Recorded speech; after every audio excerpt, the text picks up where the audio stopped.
앞으로 태안 해안국립공원에서도 야영장을 한시적으로 운영할 수 있게 됐습니다. 국립공원 지정 이후 처음인데 지역사회에서는 관광 활성화에 대한 기대감이 높아지고 있습니다. 최근 일주일 충남 지역 코로나19 하루 평균 확진자가 500명을 넘어섰습니다. 8일 0시 기준 신규 확진자는 772명으로 나흘 연속 증가세를 보였습니다. 본격적인 장마철에 접어든 가운데 폭염과 폭우가 번갈아 반복되고 있습니다. 건강하게 여름을 나는 방법을 전문가에게 들어보겠습니다. 예산군이 전국 기초자치단체 가운데 처음으로 자체 스마트폰 날씨 앱을 출시했습니다. 지역 12개 읍면사무소에 기상관측 장비를 설치해 각종 날씨 정보를 주민들에게 제공합니다.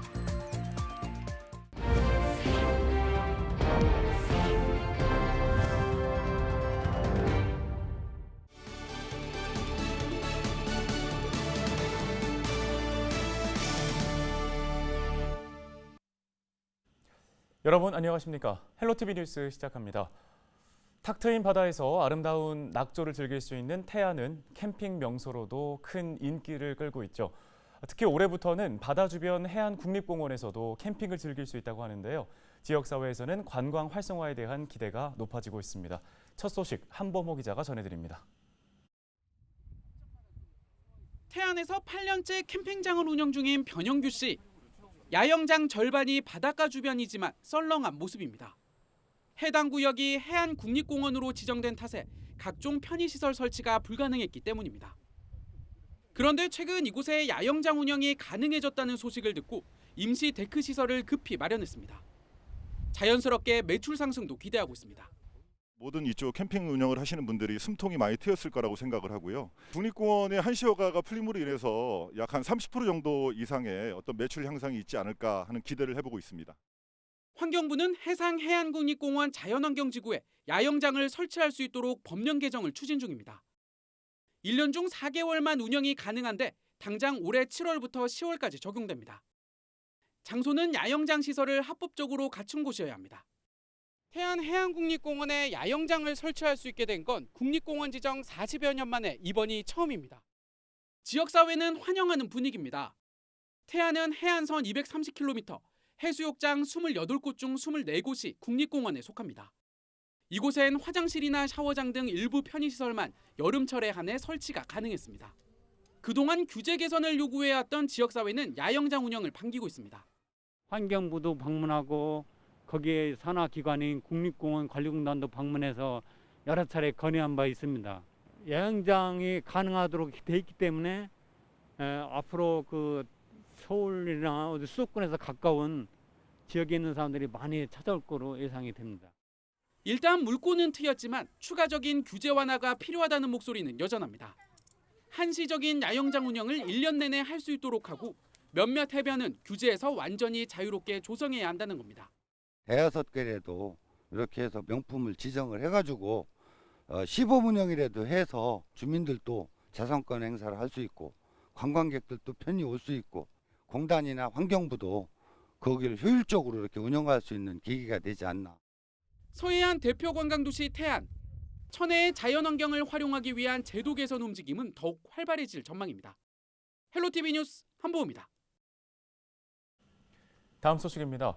충남 지역의 하루 평균 코로나19 확진자 수가 500명을 넘어섰습니다. 최근 일주일 동안 신규 확진자는 3,760여 명으로 하루 평균 약 530명꼴로 발생했습니다. 8일 0시 기준 충남 지역의 코로나19 신규 확진자는 772명으로 집계됐는데요.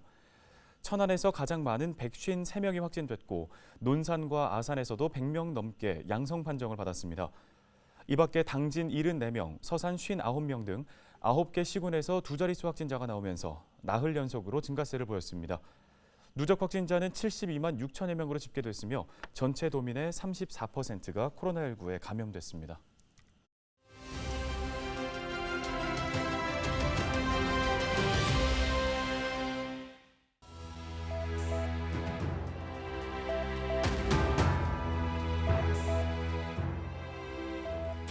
장마와 폭염으로 후텁지근한 무더위가 계속되면서 이른바 더위 먹는 현상이 빈번하게 발생하고 있습니다. 행정안전부 집계를 보면 온열 질환자가 올해 들어서 전국적으로 600여 명이나 발생했다고 하는데요. 목숨을 잃은 사람도 5명에 이릅니다. 이렇게 피해가 커지자 지자체들마다 비상이 걸렸습니다. 부산은 노숙인과 쪽방촌 주민을 대상으로 생수, 얼음조끼, 또 시원한 돗자리를 제공하고 노인정부와 어린이집에는 냉방비 지원에 나섰습니다. 일부 지역에서는 그늘막 쉼터와 안개비가 쏟아지는 시설을 운영하기 시작했다고 하는데요. 이 폭염 피해는 사람만 겪는 건 아닙니다. 전남 지역에서는 7월 들어 가축 5천여 마리가 더위로 폐사했습니다. 특히 더위에 약한 닭과 오리의 피해가 컸습니다. 해수의 온도도 올라가면서 어패류 역시 걱정인데요. 연일 찜통더위가 한반도를 덮치면서 전국 곳곳에서 폭염과의 전쟁이 벌어지고 있습니다.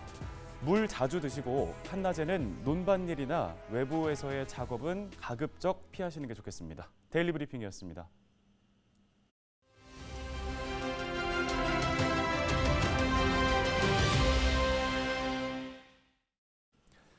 본격적인 장마철이 시작되면서 건강관리에 적신호가 켜졌습니다. 건강하게 여름을 나는 방법 알아두면 좋겠죠. 의정부 을지대병원 가정의학과 김원석 교수 연결해서 도움 말씀 들어보겠습니다. 교수님 안녕하십니까?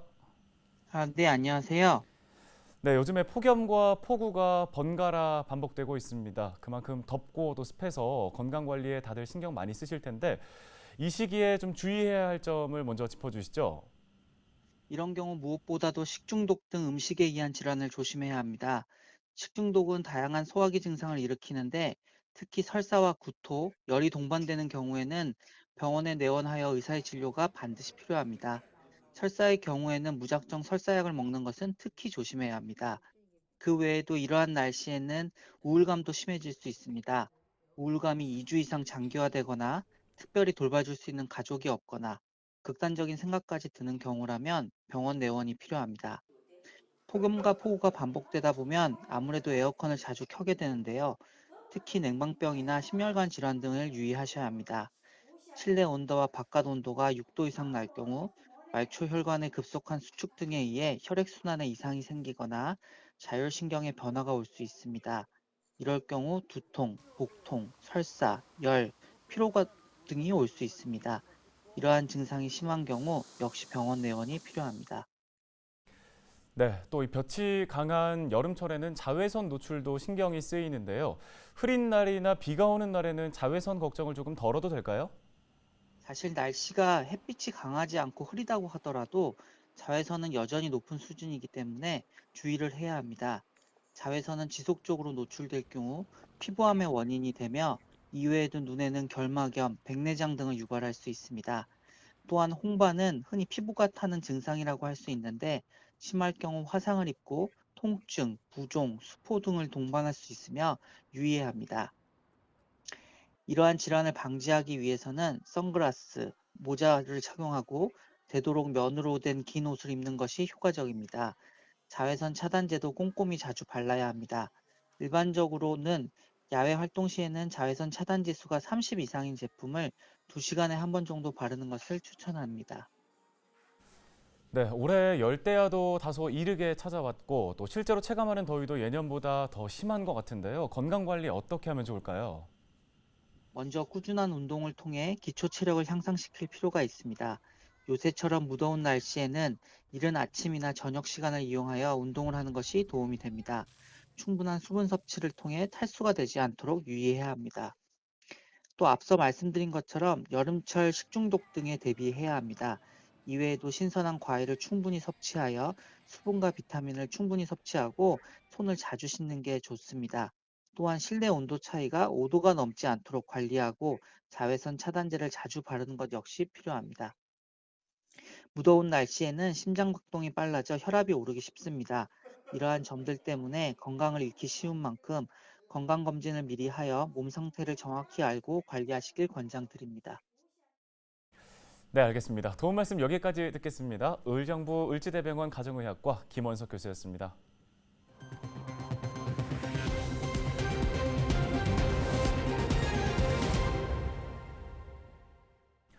다음 소식입니다. 예산군이 전국 기초자치단체 최초로 모바일 날씨 앱을 출시했습니다. 예산군은 일기예보와 레이더 영상, 강우 정보와 하천 수위 정보 등을 제공하는 앱 예산의 날씨를 출시했다고 밝혔는데요. 예산군은 지역 내 읍면사무소 12곳에 설치된 기상 관측 장비를 활용해 보다 신속하고 정확한 날씨 정보를 제공할 수 있다고 덧붙였습니다. 예산의 날씨 앱은 앱스토어에서 무료로 다운로드할 수 있습니다. 태안의 한 노인복지시설에서 화재가 발생했습니다. 태안 소방서는 8일 자정쯤 태안 이원면의 한 노인복지시설에서 불이 나 입소자와 관계자 등 30여 명이 대피했다고 밝혔습니다. 이 가운데 입소자 7명과 요양보호사 3명 등 10명이 연기를 흡입해 병원으로 이송됐습니다.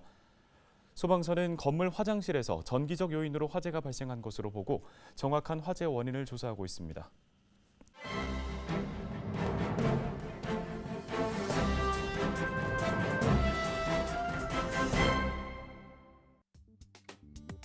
신문 브리핑입니다. 이필영 충남도 행정부지사가 이임하고 그 자리에 구만섭 제주도 행정부지사가 올 가능성이 큰 것으로 알려졌습니다.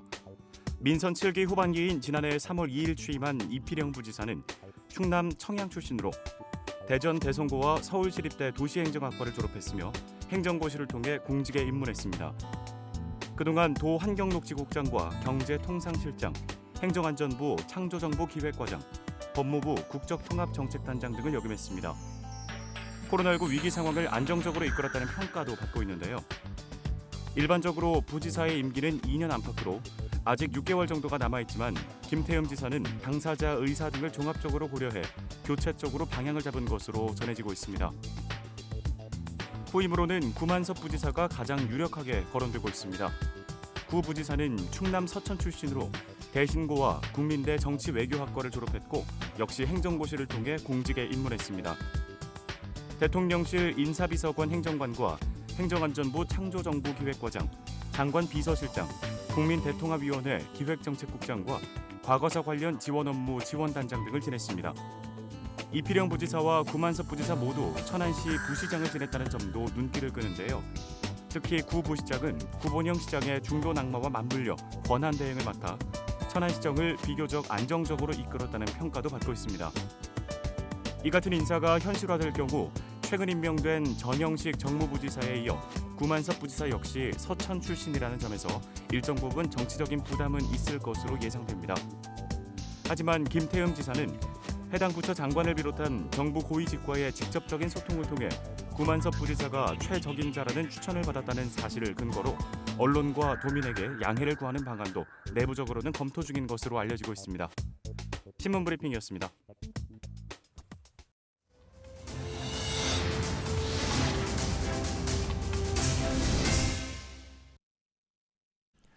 충남도가 어족자원을 보호하기 위해서 서해안에 꽃게를 방류했습니다.